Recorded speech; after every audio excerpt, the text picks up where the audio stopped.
Por esto, mis amados hermanos, todo hombre sea pronto para oír, tardo para hablar, tardo para airarse, porque la ira del hombre no obra la justicia de Dios. Por lo cual, desechando toda inmundicia y abundancia de malicia, recibid con mansedumbre la palabra implantada, la cual puede salvar vuestras almas. Pero sed hacedores de la palabra, y no tan solamente oidores, engañándoos a vosotros mismos. Porque si alguno es oidor de la palabra, pero no hacedor de ella, este es semejante al hombre que considera en un espejo su rostro natural, porque él se considera a sí mismo y se va y luego olvida cómo era. Mas el que mira atentamente en la perfecta ley de la libertad y persevera en ella, no siendo oidor olvidadizo, sino hacedor de la obra, este será bienaventurado en lo que hace. Si alguno se cree religioso entre vosotros y no refrena su lengua, sino que engaña su corazón, la religión del tal es vana. La religión pura y sin mácula delante de Dios, el Padre, es esta: visitar a los huérfanos y a las viudas en sus tribulaciones y guardarse sin mancha del mundo. Amén. Gracias al Señor por esta palabra. Como decíamos, es una palabra práctica y que le he titulado Más allá del amén. Más allá del amén. ¿Cierto? A veces se ha vuelto muy tradicional, muy común el amén. En todas partes a veces, ¿cierto? Decimos amén o muchos dicen amén, lo cual está bien, ¿cierto? Cuando se confirman las cosas o cuando se asume un compromiso de obedecer la palabra de Dios. Sin embargo, a veces las palabras que tienen un significado muy profundo, porque amén significa, ¿cierto? Así sea.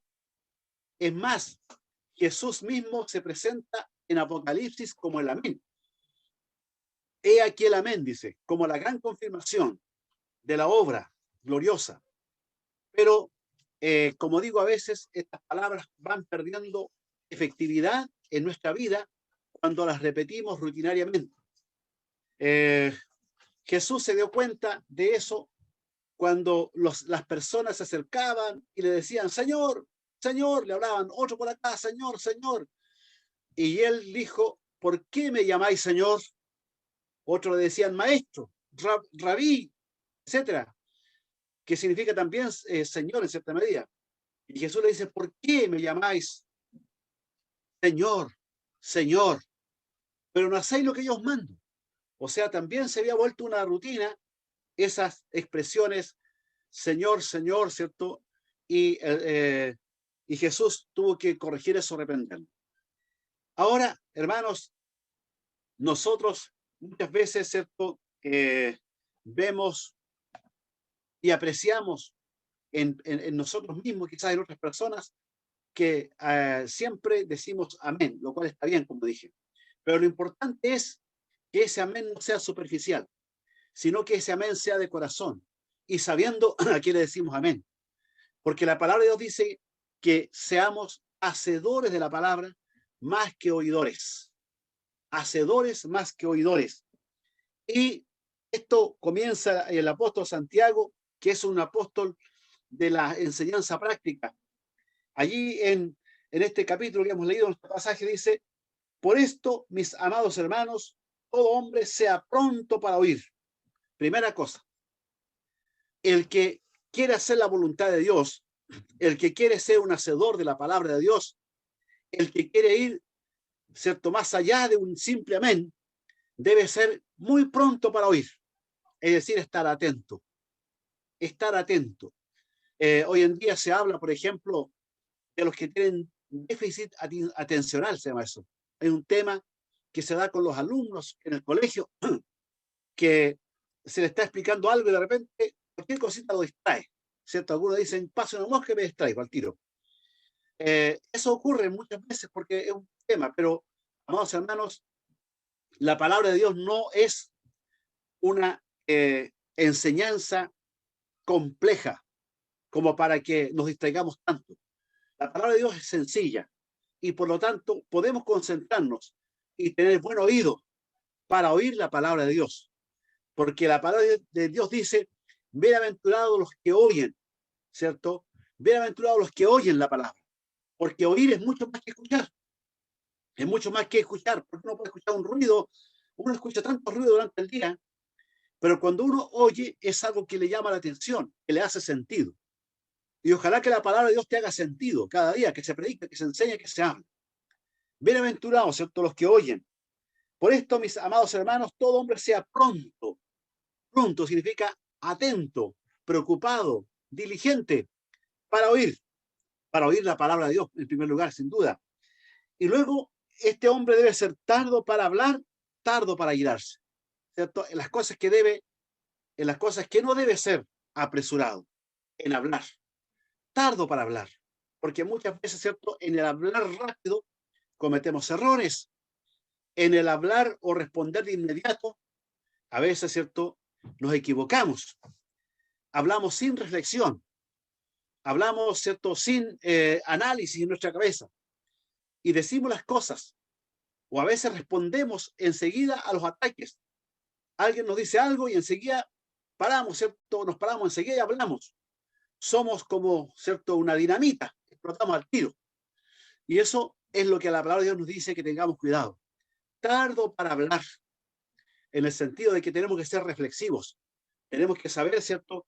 Decir, saber de pensar antes de hablar y no al revés, hablar y después pensar. Y tardo para irarse. Esta es otra cuestión, ¿cierto? Que ocurre en las personas o nos ocurre a nosotros mismos, en nuestra naturaleza, esto, que somos, ¿cierto? Rápidos para enojarnos por cualquier cosa. Eso es un tema del carácter, es un tema de nuestra falta de paciencia, de nuestra falta de tolerancia. Y hay personas que al final les interesa simplemente ganar, ganar, ganar con su punto de vista y terminan ofuscándose, terminan enojándose. Tardo para irarse, porque cuando actuamos con ira, hermanos, después nos arrepentimos, porque siempre en la ira hay errores y la ira trae errores que traen otros errores más, una consecuencia de errores. También la palabra de Dios dice que la ira del hombre no obra la justicia de Dios. Eso ocurre porque nosotros al estar enojados no somos justos, porque actuamos movidos por nuestras emociones, pero no por nuestro sentido de justicia. ¿Cierto? Muchas veces por la ira hacemos callar a alguien y lo humillamos. A veces por la ira, ¿cierto? Le decimos cosas feas a una persona, incluso a nuestros hijos, a nuestra esposa, a nuestro esposo. Por la ira que nos domina, le decimos cosas que después nos arrepentimos de haberlas dicho. Por eso que dice que debemos ser tardos para irarnos. Entonces, ir más allá de la mente significa, ¿cierto? Poner en acción la palabra. Hay que desechar toda inmundicia y abundancia de malicia. Esto es lo que hay que hacer. Primera cosa, rechazar la inmundicia. La inmundicia, ¿cierto? En la Biblia es algo sucio, porque efectivamente inmundicia es algo sucio, ¿cierto? Es algo desechable, es algo que a veces está en descomposición. Inmundicia, en la Biblia se habla de la inmundicia física y de la inmundicia moral, ¿cierto? La inmundicia física muchas veces tenía que ver con acciones que el hombre hacía, ¿cierto? Por ejemplo, cuando alguien tocaba un féretro, quedaba inmundo y tenía que purificarse. Así en el Antiguo Testamento. Bueno, ahora no es así. Ahora la palabra de Dios apunta principalmente a la inmundicia que se acumula en el alma, que se queda en el alma, en el corazón. La inmundicia, ¿cierto? Que son residuos del pecado, que son cosas malignas que están afectando mi forma de pensar, mi forma de accionar, están afectando mis sentimientos. Inmundicia y malicia, ¿cierto? La malicia, algo que va escondido. Una de las cosas que siempre se habla de nuestra cultura chilena es que el chileno es muy pícaro. Y es así, o sea, en todas partes dicen el chileno es pícaro. Una vez me tocó ir al extranjero y efectivamente el grupo que iba conmigo, de repente hablaba algo, la persona del otro país, cosas que nosotros acá tienen otro sentido, otro significado. Y a veces ese significado es un poco morboso, un poco sucio, y los chilenos se reían ahí y como que se miraban y se reían. Y la persona seguía hablando normalmente. Porque, amados hermanos, la mente es la que está mal, el corazón es el que está mal. Por esa razón tenemos que desechar, echar fuera, limpiar nuestras vidas, ¿cierto?, de toda inmundicia y de toda malicia. ¿Para qué? Para que la palabra de Dios sea implantada en nosotros. La palabra de Dios sea implantada y quede grabada en nuestros corazones y llega a efecto en nuestras vidas. Porque eso es a veces lo que impide que la palabra de Dios se cumpla, que la palabra de Dios la podamos realizar. Cuando el pecado, ¿cierto?, no lo hemos desalojado de nuestras vidas, no hemos desarraigado la maldad de nuestras vidas, entonces la palabra de Dios no puede trabajar, no puede obrar. La palabra de Dios dice que la sangre de Jesucristo, su Hijo, nos limpia de todo pecado. Pero en nosotros está el rechazar el pecado, el sentir, ¿cierto?, por así decirlo, incomodidad con el pecado. Por eso dice, desechando toda inmundicia y abundancia de malicia. Eso es terrible cuando hay abundancia de malicia. Dios nos dé mentes puras, corazones puros, para que realmente en él, en nuestras vidas, habite la presencia de Dios y que la palabra de Dios haga efecto en nosotros, cambie nuestra forma de ser, cambie nuestro carácter, cambie nuestra manera de vivir, porque eso es lo que Dios quiere, transformarnos de día en día para la gloria de su nombre. Amén, gloria al Señor. Pero sed, dice, hacedores de la palabra, y no tan solamente oidores, engañándonos a vosotros mismos. Hacedores. Hay que ser prácticos con la palabra de Dios. No podemos solamente ser, cierto, buenos oidores. No se trata de llenarnos de conocimiento de la Biblia, porque la Biblia, cierto, es un mar de conocimiento de diferentes motivos, ¿cierto? Mandamientos, promesas, enseñanzas, historias, y muchos proverbios, ¿cierto? Tanta enseñanza que tiene la Biblia, tantas profecías. Es un mundo de conocimiento espiritual. Pero no sacamos nada y llenamos de todo conocimiento de la Biblia. Si esa palabra no la ponemos en práctica, tenemos que tomar la palabra de Dios y ponerla en acción en nuestra propia vida. Las promesas que ya están, hay que ponerlas en acción. Los mandamientos que están en la palabra de Dios, hay que ponerlos en acción. Porque no sacamos nada de llenarnos de conocimiento y solamente conocimiento. Amados hermanos, alguien dijo, si alguien se cree sabio, se cree entendido en los conocimientos de la Biblia, sepa que el diablo es muy bíblico también. El diablo, ¿cierto? Cuando tentó a Jesús, él siempre le decía, escrito está, le decía Satanás, ¿cierto? ¿Por qué? Porque Satanás conoce la palabra de Dios. Pero Satanás es un rebelde, un enemigo de Dios. No es el conocimiento, sino es la práctica. Por eso es que debemos ser hacedores, ir más allá del amén, ir más allá de lo que nosotros confirmamos, poner en práctica la palabra. Porque si Dios nos dice en su palabra, por ejemplo, ir por todo el mundo y predicar el evangelio a toda criatura, y no estamos predicando, no estamos haciendo la palabra, no estamos siendo hacedores. Si la palabra de Dios nos dice, por ejemplo, que debemos de velar y orar sin cesar, y nosotros, ¿cierto?, estamos teniendo una vida muy relajada, y no estamos velando ni estamos orando, no estamos siendo hacedores de la palabra. Si la palabra de Dios nos dice, por ejemplo, que debemos de amar a nuestro prójimo, que debemos de amar a nuestro hermano, que debemos de amar incluso a nuestros enemigos, pero hay algunas cosas en nuestros corazones que nos llevan a aborrecer, que nos llevan a menospreciar o nos llevan a rechazar a los demás, entonces no estamos siendo hacedores de la palabra. Hay que ser hacedores. y no solamente oidores olvidadizos, porque nos engañamos a nosotros mismos, como dice la palabra de Dios. Porque si alguno es oidor de la palabra, pero no hacedor de ella, este es semejante a un hombre que se mira en un espejo. En ese tiempo, cuando el apóstol Santiago, ¿cierto?, escribió esta palabra, y los demás apóstoles, el tiempo de Cristo mismo, los espejos no eran como los de ahora, ¿cierto? Usted en un espejo de ahora ve todos los detalles de su rostro, ¿cierto? Se ve de qué color es nuestra piel en el espejo de ahora.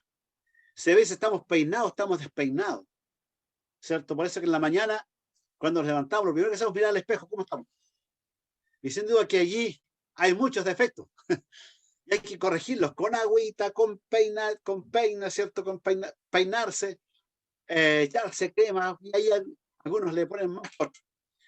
Pero, ¿cierto? Siempre nos miramos en el espejo y vemos nuestros defectos, ¿cierto? Cuando van apareciendo, ¿cierto?, algunas arruguitas, también lo estamos viendo en el espejo. Todo eso lo vemos en el espejo, ¿cierto? Cualquier cosa, detalle, cambio de nuestro cuerpo, lo vamos viendo en el espejo. Esos son los espejos de ahora, porque son así de nítidos.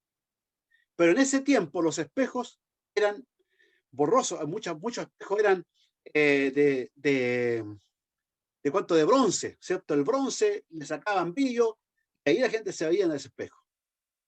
Pero entonces por eso que era una imagen borrosa, una imagen que no era clara. Por eso que dice que el hombre que es un oidor, pero no un hacedor de la palabra, es como aquel que va a su espejo y se considera a sí mismo su rostro natural.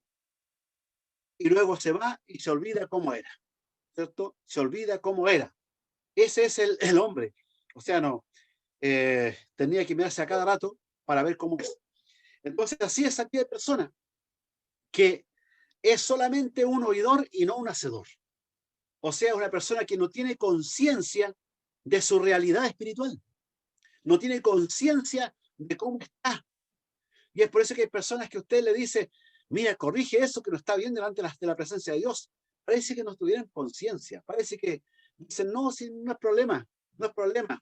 Otros igual lo hacen y siempre buscamos excusas y buscamos explicaciones para nuestra conducta que no está de acuerdo a la voluntad de Dios. Por eso el hombre que no es hacedor de la palabra es un hombre inconsciente, o quizás más bien acalla su conciencia de las cosas que están mal en su vida para no corregirlas, para no corregirlas. Como una vez le decía a una hermana que tenía que perdonar a ese familiar que la había ofendido. Y ella decía, pero ¿cómo lo voy a perdonar si realmente me hizo? Mire todo el daño que me hizo, pastor. Me trató de esta forma, de esta otra forma. ¿Qué no me dijo? Pero tiene que amarlo, tiene que perdonarlo. No, tendría que él pedirme perdón y humillarse. Tendría que él reconocer todo lo que me hizo y aún así lo pensaría. Porque se victimizaba. Muchas personas se victimizan. Y entonces, para no cambiar su vida, para no cambiar su forma de ser, hermanos amados, Dios quiere que dejemos de victimizarnos. Dejemos de victimizarnos que nos tratan mal. Dejemos de victimizarnos de que, cierto, a lo mejor nos están tratando con injusticias. Es cierto que hay injusticia en el mundo, pero dejemos de victimizarnos nosotros, porque nosotros tenemos a alguien que está por cada uno de nosotros, que es el Señor, que pelea la batalla por nosotros, ¿cierto? Que nos sostiene con su mano poderosa. Entonces, hay que dejar de victimizarse y hay que mirar más bien las cosas en las cuales estamos fallando.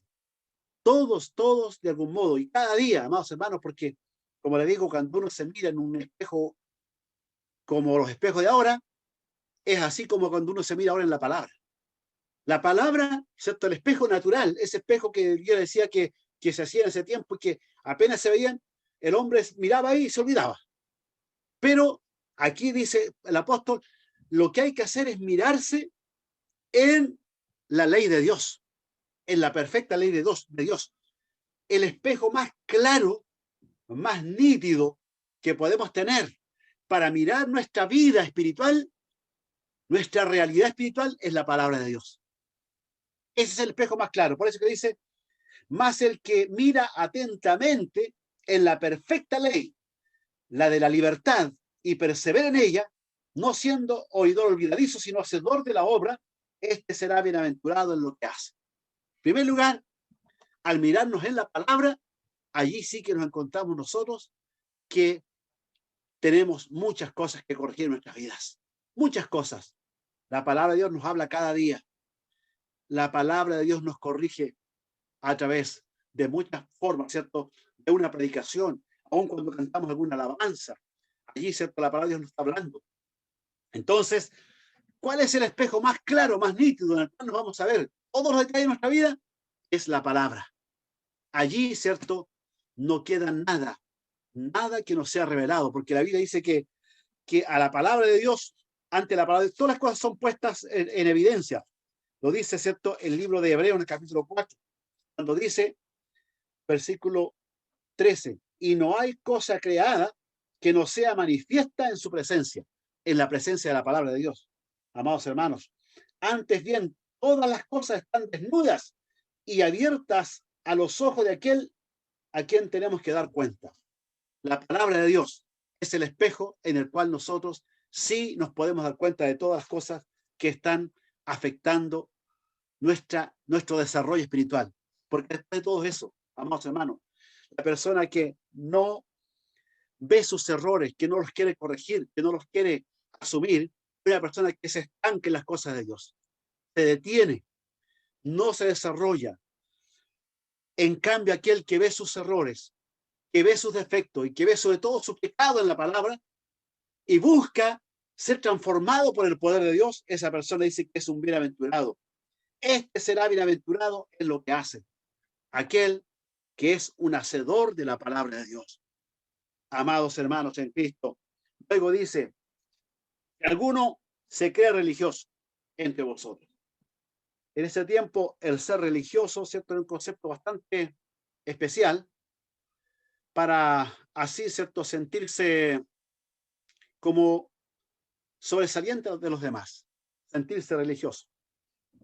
El que se cree religioso entre vosotros y no refrena su lengua, sino que engaña su corazón, la religión del tal no es, digamos, es vana, ¿cierto? La lengua. Aquí está el tema, ¿cierto?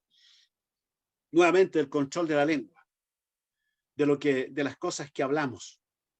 Hermanos amados, el Señor nos dé sabiduría para hablar conforme a la voluntad de Dios, para que de nuestros labios brote palabra de edificación, palabra de aliento, palabra que fortalezca a los demás, palabra viva. Y la única palabra viva es la palabra de Dios, que brote de nosotros, porque ese no refrena su lengua. Lamentablemente aquí, ¿cierto? El apóstol está hablando de la iglesia, que a lo mejor era una iglesia donde había mucha murmuración, donde había mucho cuestionamiento, donde se decían muchas cosas. Hermanos míos, dice que el que no refrena su lengua, la religión del tal es vana, es superficial. Pero luego dice la religión pura. Y aquí, hermanos, quiero decirles lo siguiente. Nosotros decimos, el evangelio no es religión. Así decimos, ¿cierto? Y decimos otras cosas más, el evangelio es poder de Dios y todo eso está bien. Pero lo que pasa es que el evangelio no es una religión vana, eso podemos decir. El evangelio no es una religión vacía. El evangelio no es una religión ritualista. El evangelio es también una religión. Porque entendamos, ¿cierto?, que la religiosidad es una vida de santidad. La religión pura, dice, y sin mácula, es el evangelio. Es una religión pura y sin mácula, delante de Dios el Padre. Y es esta: visitar a los huérfanos y a las viudas en sus tribulaciones y guardarse sin mancha del mundo. Mire qué grande es lo que nos dice aquí. Visitar a los huérfanos y a las viudas en sus aflicciones y guardarse sin mancha del mundo. A veces, ¿cierto? Quisiéramos escuchar siempre un mensaje que nos hable de la gloria de Dios, del poder de Dios, de la unción, de la sanidad, de los milagros. Y eso está bien porque es palabra de Dios. Pero aquí esta palabra es práctica. Por eso que esta palabra no tiene que ver a veces con tanta emocionalidad. Tiene que ver con nuestra vida práctica en el Evangelio. ¿Cierto? Un Evangelio que nos lleve a preocuparnos de los que más necesitan. De los que más necesitan una palabra de aliento. De los que más necesitan, ¿cierto? Una ayuda, un apoyo. Y no ser egoístas. No mirarnos solamente a nosotros mismos. Había prioridad y preocupación en los hombres de Dios de la iglesia primitiva por las viudas y por los huérfanos. Porque realmente en ese tiempo los huérfanos sufrían mucho. De hecho, cuando habían huérfanos, muchos de ellos eran llevados como esclavos. Las viudas eran afrentadas y como que era una desgracia todo eso. Pero, amados hermanos, el Evangelio vindicó a todos los más débiles, a todos los más necesitados, y dijo hay que preocuparse de ellos. Bueno, la palabra de Dios dice que Dios es el esposo de las viudas y es el padre de los huérfanos. Hermanos amados, esto nos debe llevar también a pensar en que hay necesidades en las cuales nosotros debemos actuar. Muchas veces decimos que lo haga el gobierno, que lo haga la municipalidad, que lo hagan las visitadoras sociales, que lo hagan, ¿cierto?, los que trabajan en esta área. Pero nosotros somos llamados como iglesia. Una de las cosas que la iglesia ha perdido es el énfasis en la obra social, que no puede dejarse de hacer. Tenemos que orar y tenemos que buscar la presencia del Señor. Tenemos que alabar a Dios con todo el corazón. Tenemos que leer la palabra y llenarnos de ella. Pero también tenemos que ayudar al prójimo. También tenemos que ir donde hay necesidad. También tenemos que preocuparnos del hermano y de la hermana que necesita.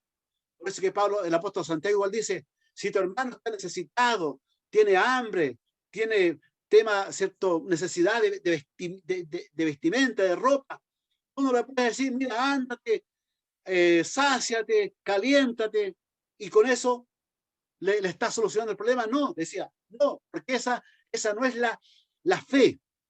La fe dice, sin obra también es muerta. Por eso cuando hay necesidades tenemos que ser prácticos. Ahora, sin embargo, también otro aspecto importante es guardarse sin mancha delante del mundo. Es la santidad, sin la cual nadie verá al Señor. Amados hermanos, amadas hermanas, hacedores de la palabra, hacedores del Evangelio. Dios quiere que seamos esas personas, que pongamos en práctica la palabra de Dios. Siempre he pensado cuántos mensajes uno escucha a través de su vida, a través de la vida que he vivido, a través de la vida que he vivido del Evangelio. Mire, supongamos que escuche solamente 2 mensajes en la semana, 2 palabras, que esté en el culto del jueves, del domingo o del martes, en fin, con 2 veces, que por último falle en uno. En una semana son 2 cultos, ya en un mes serían 8 mensajes. En un año, ¿cierto? ¿Cierto? Ahí uno va multiplicando y va dándose cuenta que en un año son 96 mensajes. 96 mensajes. Y si eso lo multiplica por la cantidad de años que lleva en el Evangelio, por 5 años, ya son como 500 mensajes que ha escuchado.